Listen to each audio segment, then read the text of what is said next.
Michel de Montaigne. Essai. Livre premier. Chapitre 23. Résultats différents d'un même projet. Jacques Amyot, grand aumônier de France, m'a raconté l'histoire que voici, qui est tout à l'honneur d'un prince des nôtres, et il l'était à juste titre, même s'il était d'origine étrangère. Durant nos premières difficultés au siège de Rouen, ce prince fut averti par la reine, mère du roi, d'un projet conçu pour attenter à sa vie, et eut précisément connaissance par ses lettres de l'identité de celui qui devait l'exécuter, un gentilhomme angevin ou manceau, devenu alors familier de sa maison dans ce but. Il ne parla à personne de cet avertissement, mais se promenant le lendemain au mont Sainte-Catherine, d'où partaient nos tirs d'artillerie vers Rouen, dont nous faisions alors le siège, et ayant à ses côtés Amyot et un autre évêque, il aperçut ce gentilhomme qui lui avait été désigné et le fit appeler. Quand il fut en sa présence, le voyant déjà pâlir et frémir, troublé par sa conscience, il lui dit « Monsieur de, vous vous doutez bien de ce que je veux vous dire. Votre visage le montre. Vous n'avez rien à me cacher, car je suis si bien au courant de votre affaire que vous ne feriez qu'aggraver votre cas en essayant de la dissimuler. Vous savez bien ceci, et encore ceci, les tenants et aboutissants des éléments les plus secrets de ce complot. Sur votre vie, vous allez donc me confesser la vérité de toute cette entreprise. » Quand le pauvre homme se rendit compte qu'il était pris et confondu, car tout avait été dévoilé à la reine par un de ses complices, il ne put que joindre les mains et demander la grâce et la miséricorde du prince. Il voulut se jeter à ses pieds, mais Guise l'arrêta en ces termes. « Répondez-moi. Vous ai-je nui dans le passé? Ai-je poursuivi quelqu'un des vôtres d'une haine particulière? Il n'y a pas 3 semaines que je vous connais. Quelle raison a pu vous déterminer à vouloir ma mort? » Le gentilhomme répondit d'une voix tremblante qu'il n'avait aucune raison particulière à cela, mais qu'il en allait de l'intérêt de la cause générale de son parti, et qu'on l'avait persuadé que ce serait une action pleine de piété que de se débarrasser, de quelque manière que ce fût, d'un si puissant ennemi de leur religion. Maintenant, poursuivit le prince, je vais vous montrer combien cette religion qui est la mienne est plus douce que celle que vous professez. La vôtre vous a conseillé de me tuer sans m'entendre, bien que vous n'ayez subi aucune offense de ma part. La mienne me commande de vous pardonner, puisque vous voilà convaincu d'avoir voulu me tuer sans raison. Allez-vous-en, retirez-vous, je ne veux plus vous voir ici. Et si vous êtes censé, prenez dorénavant pour ce que vous entreprenez de meilleurs conseillers que ceux-là. L'empereur Auguste, étant en Gaule, fut informé d'une conjuration que fomentait contre lui Cinna, et il décida d'en tirer vengeance. Il fit donc appeler pour le lendemain le conseil de ses amis. Mais la nuit précédente, il la passa dans une grande agitation, songeant qu'il allait devoir faire mourir un jeune homme de bonne famille et neveu du grand Pompée. En se lamentant, il se tenait divers discours. Quoi? Faudrait-il que je demeure en proie aux craintes et aux larmes, et que pendant ce temps, je laisse mon meurtrier se promener à son aise? S'en ira-t-il quitte, après s'en être pris à moi qui ai survécu à tant de guerres civiles, tant de batailles sur mer comme sur terre? Moi qui ai établi la paix universelle, celui qui a décidé non seulement de me tuer, mais de me sacrifier, sera-t-il absous? Et en effet, la conjuration avait prévu de le tuer pendant qu'il ferait des sacrifices. Après cela, étant resté silencieux quelque temps, il recommençait d'une voix plus forte et s'en prenait à lui-même. « Pourquoi vis-tu, si tant de gens veulent que tu meures? N'y aura-t-il pas de fin à tes vengeances et à tes cruautés? Ta vie vaut-elle que tant de mal soit fait pour la conserver? » Livia, sa femme, le sentant dans ses angoisses, lui dit « Les conseils d'une femme seront-ils écoutés?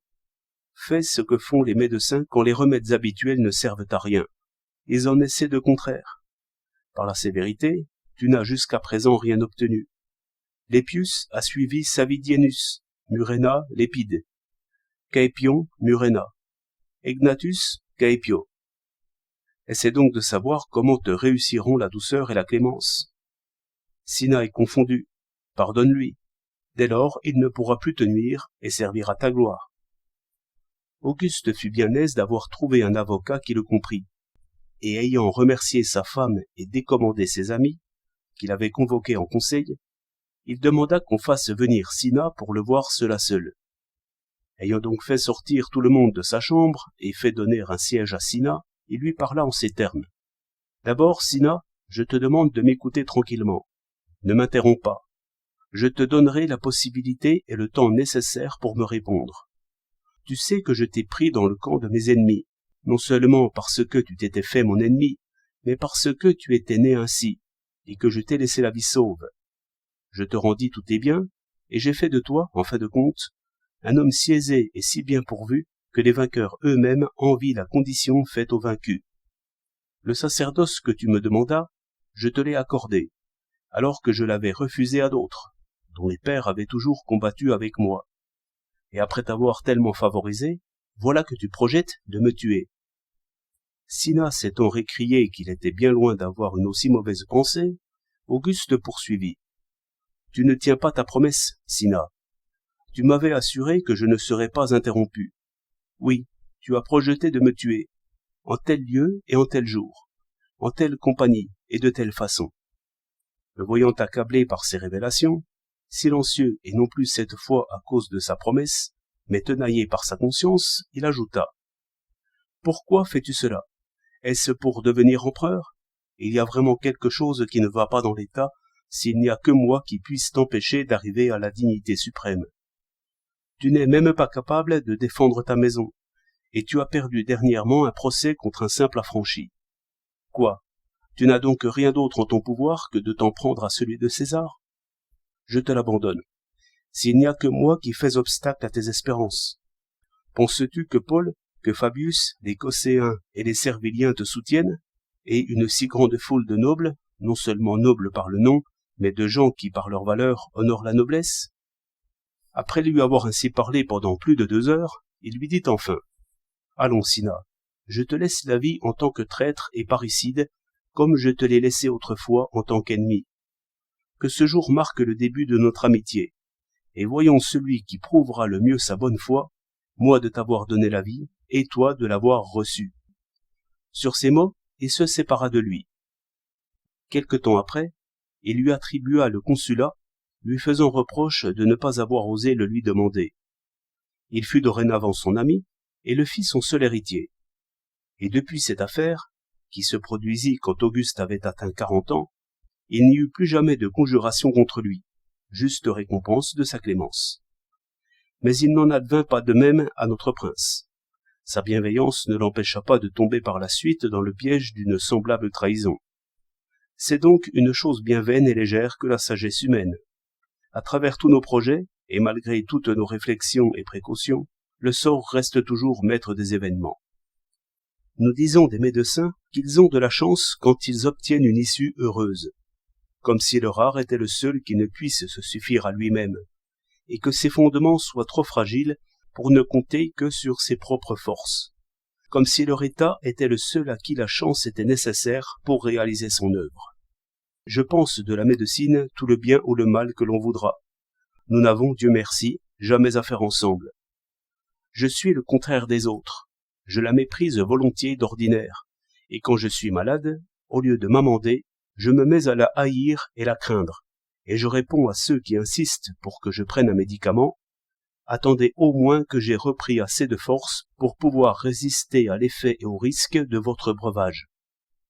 Je laisse faire la nature. Je présuppose qu'elle est pourvue de dents et de griffes pour se défendre des assauts qui sont portés contre elle, et pour maintenir cet assemblage dont elle cherche à éviter la dislocation. Et je crains, quand elle est aux prises étroitement et intimement avec la maladie, qu'au lieu de lui porter secours, ce ne soit à son adversaire au contraire qu'on vienne en aide, et qu'on ne la charge encore, elle, de nouveaux soucis. Je dis donc que, non seulement en médecine, mais dans plusieurs autres arts, la chance a une part importante. Les élans poétiques, qui emportent leur auteur et le mettent dans un état second, pourquoi ne pas les attribuer à sa chance, puisqu'il reconnaît lui-même qu'il dépasse ses possibilités et ses forces, et qu'il lui semble venir d'ailleurs que de lui-même, sans qu'il en soit du tout le maître. De même les orateurs, qui ne prétendent pas maîtriser du tout ces mouvements et agitations extraordinaires qui les poussent au-delà de leurs objectifs.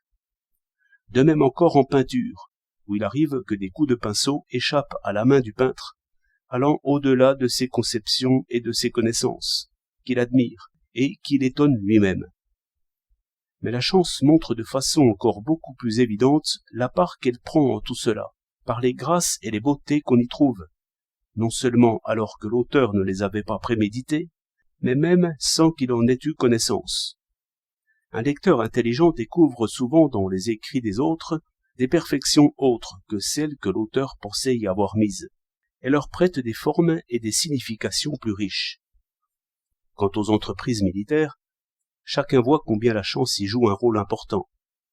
Dans nos propres réflexions et délibérations, il faut à coup sûr qu'il y ait un mélange de chance et de hasard, car ce que peut notre sagesse n'est pas grand-chose. Plus elle est aiguë et vive, plus elle trouve en elle-même de faiblesses, et donc se défie d'autant plus d'elle-même. Je suis du même avis que Sylla. Quand je regarde de près les exploits les plus glorieux de la guerre, je vois, à ce qu'il me semble, que ceux qui les conduisent n'y emploient la réflexion et la délibération intérieure que par acquis de conscience, et que la partie la plus importante de l'entreprise est laissée à la chance. La confiance qu'ils ont en son secours va bien au-delà des bornes de tout discours raisonné. Ils éprouvent, durant leur réflexion, des allégresses fortuites et des fureurs étonnantes, qui les poussent le plus souvent à prendre le parti le moins fondé en apparence, et qui amplifient leur courage au-delà du raisonnable. C'est pourquoi il est arrivé à plusieurs grands capitaines anciens, pour donner du crédit à ces décisions téméraires, de faire croire à leurs gens qu'ils y étaient contraints par quelque inspiration, par quelque signe prémonitoire. Voilà pourquoi, en raison des difficultés provoquées par les circonstances et accidents divers de chaque chose, l'impossibilité de voir et de choisir ce qui nous est le plus commode, nous plonge dans l'incertitude et la perplexité. Le plus sûr, quand aucune considération ne nous y conduirait, est à mon avis de se ranger au parti où l'on trouve le plus d'honnêteté et de justice, et puisqu'on doute sur le plus court, s'en tenir toujours au chemin le plus droit. Comme pour ces deux exemples que je viens de proposer, il ne fait pas de doute que pour celui qui avait subi l'offense, il était plus beau et plus généreux de pardonner que d'agir autrement. Si l'affaire a mal tourné pour le premier, il ne faut pas s'en prendre pour autant à ses bonnes intentions, car on ne peut savoir si, ayant pris le parti contraire, il eût fini par échapper à la fin que le destin avait fixée pour lui, et il eût de toute façon en ce cas perdu la gloire d'une si rare humanité. On voit dans les livres d'histoire bien des gens vivant dans la crainte d'être assassinés. La plupart ont pris le parti de courir au-devant des conjurations qu'on montait contre eux, par la vengeance et les supplices. Mais j'en vois fort peu auxquels ce remède ait été utile, comme en témoigne le sort de tant d'empereurs romains. Celui qui se trouve soumis à un danger de ce genre ne doit pas espérer grand-chose de sa force ni de sa vigilance. Car comment se garantir contre un ennemi qui a le visage du plus serviable de nos amis? Et comment connaître les volontés et les pensées intérieures de ceux qui nous assistent? On a beau prendre des mercenaires pour sa garde, et être toujours entouré d'une haie d'hommes armés. Celui qui fait peu de cas de sa propre vie se rendra toujours maître de celle d'autrui. Et ce perpétuel soupçon, qui le fait douter de tout le monde, constitue pour le prince un terrible tourment. C'est pourquoi Dion, étant averti que Calyppe guettait les moyens de le faire mourir, n'eut jamais le courage de chercher à en savoir plus, disant qu'il aimait mieux mourir que vivre dans la misérable situation d'avoir à se garder, non seulement de ses ennemis, mais même de ses amis. C'est ce qu'Alexandre montra avec bien plus de force encore, et plus concrètement, quand il fut averti par une lettre de Parménion que Philippe, son médecin favori, avait été corrompu par l'argent de Darius pour l'empoisonner. En même temps qu'il faisait lire la lettre en question à Philippe, il avala le breuvage qu'on lui présentait. N'était-ce pas une façon d'exprimer cette résolution selon laquelle, si ses amis voulaient le tuer, il consentait à ce qu'ils le fissent? Ce prince est le souverain patron des actes risqués, mais je ne sais s'il y a un seul trait de sa vie qui ait plus de fermeté que celui-là, et une beauté plus éclatante sous bien des aspects. Ceux qui prêchent aux princes une défiance si attentive sous le prétexte de leur sécurité, leur prêchent leur ruine et leur honte. Rien de noble ne se fait sans risque. J'en connais un, très entreprenant, et de nature très courageuse, dont on corrompt chaque jour la bonne fortune en essayant de le persuader de se retirer parmi les siens, de ne se prêter à aucune réconciliation avec ses anciens ennemis, de rester à part, et de ne pas s'en remettre à des bras plus forts, quelque promesse qu'on lui fasse, et quelque utilité qu'il puisse y trouver. J'en connais un autre qui a fait progresser sa situation pour avoir fait un choix inverse. La hardiesse, dont il cherche si avidement la gloire, se manifeste, en cas de besoin, aussi admirablement en pourpoint que sous les armes, dans un appartement que dans un camp, le bras pendant que le bras levé. La prudence, si douce et circonspecte, est l'ennemi mortel des grands desseins. Scipion sut, pour satisfaire la volonté de Syphax, quitter son armée et abandonner l'Espagne, encore incertaine après sa conquête récente, et passer en Afrique dans 2 simples navires pour se risquer en terre ennemie où régnait un roi barbare, dont la loyauté était inconnue, sans garantie, sans otage préalable, confiant sa sécurité à son seul courage, à sa chance et à l'espoir de voir s'accomplir ses hautes espérances. La confiance que nous témoignons appelle le plus souvent la bonne foi. Tite-Live. Une vie ambitieuse et fameuse doit donc, à l'inverse de la prudence, faire peu de cas des soupçons et leur tenir la bride courte. La crainte et la défiance invitent aux mauvais coups et les attirent.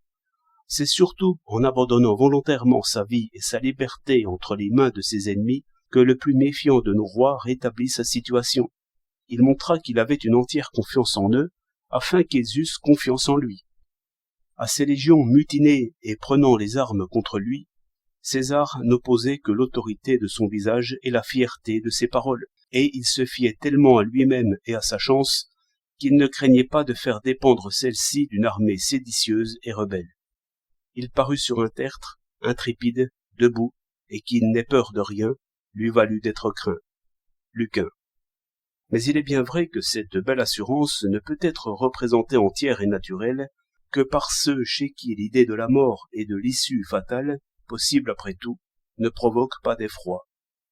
Car se montrer tremblant encore, hésitant et incertain, pour obtenir à une importante réconciliation, c'est ne faire rien qui vaille. C'est par contre un excellent moyen pour gagner le cœur et la volonté d'autrui que d'aller se soumettre et se fier à lui, pourvu que ce soit librement, sans aucune contrainte due à la nécessité, que cette confiance soit pure et nette, et qu'on arbore un front qui ne soit marqué d'aucun souci. Je vis dans mon enfance un gentilhomme commandant une grande ville, confronté à la sédition d'un peuple furieux. Pour éteindre ce commencement de trouble, il prit le parti de sortir du lieu très sûr où il était pour se rendre en face de cette foule de mutins. Mal lui en prit, car il y trouva une mort misérable. Mais il ne me semble pas que sa faute tienne tant au fait qu'il soit sorti, ainsi qu'on le reproche ordinairement à sa mémoire, que d'avoir choisi la voie de la soumission et de la mollesse, et d'avoir voulu calmer cette rage plutôt en la suivant qu'en la guidant, en demandant plutôt qu'en exigeant. Et j'estime qu'une sévérité sereine, avec une attitude de commandement militaire assurée, confiante, comme il convenait à son rang et à sa charge, lui eût mieux réussi, au moins avec plus d'honneur et de dignité. De ce monstre ainsi agité, il ne faut rien attendre en fait d'humanité et de douceur. Il n'est capable que de respect et de crainte. Je reprocherais aussi à cet homme le fait que, ayant pris la résolution, plutôt brave que téméraire à mon avis, de se jeter, simplement en pourpoint et en état d'infériorité au milieu de cette mer agitée d'hommes hors d'eux-mêmes, il n'a pas conservé jusqu'au bout cette attitude. Quand il vit le danger de près, il s'effondra, adopta une contenance humble et flatteuse, qu'il changea encore par la suite contre une attitude effrayée, la voix et les yeux marqués par l'affolement et le repentir. Cherchant à se terrer comme un lapin et à se dérober, il enflamma les émeutiers et les attira sur lui. Il était question de faire une revue générale des différentes troupes en armes. C'est le lieu des vengeances secrètes. Il n'en est pas où on puisse les exercer avec une plus grande sécurité. Des signes évidents montraient que, pour certains de ceux à qui incombait la charge de procéder à la revue, il ne ferait pas vraiment bon s'y trouver. On entendit donc des avis différents, comme il était normal pour une affaire aussi importante, et dont les conséquences pouvaient être graves. Le mien était qu'il fallait surtout éviter de donner quelque preuve que ce soit de cette crainte, qu'il fallait se montrer et se mêler au défilé, la tête haute et le visage ouvert, et qu'au lieu de retrancher quoi que ce soit à la cérémonie, ce que les autres souhaitaient, il fallait au contraire demander au capitaine d'avertir les soldats de faire leur salve belle et forte en l'honneur des assistants, et de ne pas épargner la poudre. Cela servit de témoignage de faveur envers ces troupes suspectes, et produisit dès lors une mutuelle et utile confiance. La voie suivie par Jules César me semble la plus belle qu'on puisse prendre en de pareilles circonstances. Premièrement, il s'efforça par la clémence de se faire aimer de ses ennemis eux-mêmes, se contentant, quand des conjurations lui étaient révélées, de déclarer simplement qu'il en était averti. Cela fait, il prit une très noble résolution, celle d'attendre sans effroi et sans inquiétude ce qui pourrait lui arriver, se remettant et s'abandonnant à la garde des dieux et du sort. Et c'est certainement dans cet état d'esprit qu'il se trouvait quand il fut tué. Un étranger déclara et fit savoir partout qu'il pouvait fournir à Denis, tyran de Syracuse, un moyen de connaître et de découvrir en toute certitude les machinations que ses sujets ourdiraient contre lui, moyennant une somme assez rondelette. Denis, ayant appris la chose, le fit venir pour se faire révéler un art si nécessaire à sa survie. L'étranger lui dit alors que cet art consistait tout simplement à lui donner un talent d'or, et à se vanter ensuite d'avoir appris un secret extraordinaire. Denis trouva cette idée fort bonne et lui fit compter 600 écus. Comme il n'était pas vraisemblable qu'il eût donné une si grosse somme à un inconnu, sauf à le récompenser d'un enseignement très utile, cette opinion se répandit et servit à maintenir ses ennemis dans la crainte. C'est pour cela que les princes publient habilement les informations qu'ils reçoivent des complots que l'on prépare contre leur vie, pour faire croire qu'ils sont bien avertis et qu'on ne peut rien entreprendre sans qu'ils ne sentent en venir le vent. Le duc d'Athènes fit plusieurs sottises en établissant récemment sa dictature sur Florence, mais la plus notable fut celle-ci. Ayant reçu la première information concernant les complots que le peuple préparait contre lui de la bouche de Matteo di Morozzo, qui était lui-même impliqué, il le fit mourir pour supprimer cet avertissement et ne pas laisser penser dans la ville que quiconque pût trouver sa domination insupportable. Je me souviens d'avoir lu autrefois l'histoire de quelques Romains, personnages éminents, qui, fuyant la tyrannie du triumvirat, avaient échappé 1000 fois aux mains de ses poursuivants, par la subtilité de ses stratagèmes. Il advint un jour qu'une troupe de cavaliers, chargés de s'emparer de lui, passa tout près d'un bois où il se cachait, et faillit le découvrir. Mais alors, considérant la peine et les difficultés qu'il supportait déjà depuis si longtemps pour échapper aux recherches continuelles et minutieuses lancées partout contre lui, et le peu de plaisir qu'il pouvait espérer d'une vie comme celle-là, il estima qu'il valait mieux cette fois sauter le pas, plutôt que de demeurer toujours dans ses transes. Alors il les appela lui-même, et leur révéla sa cachette, s'abandonnant volontairement à leur cruauté, pour leur ôter en même temps qu'à lui une plus longue peine. Appeler à soi les mains ennemies, c'est un choix un peu hardi. Je crois pourtant qu'il vaut mieux le faire, plutôt que de vivre en permanence dans la crainte d'un accident pour lequel il n'y a pas de remède. Mais puisque les dispositions que l'on peut prendre dans ce cas sont pleines d'incertitude et d'inquiétude, il vaut mieux se préparer avec une belle assurance à tout ce qui peut arriver, et tirer quelques sujets de consolation du fait que l'on n'est pas certain que cela arrivera.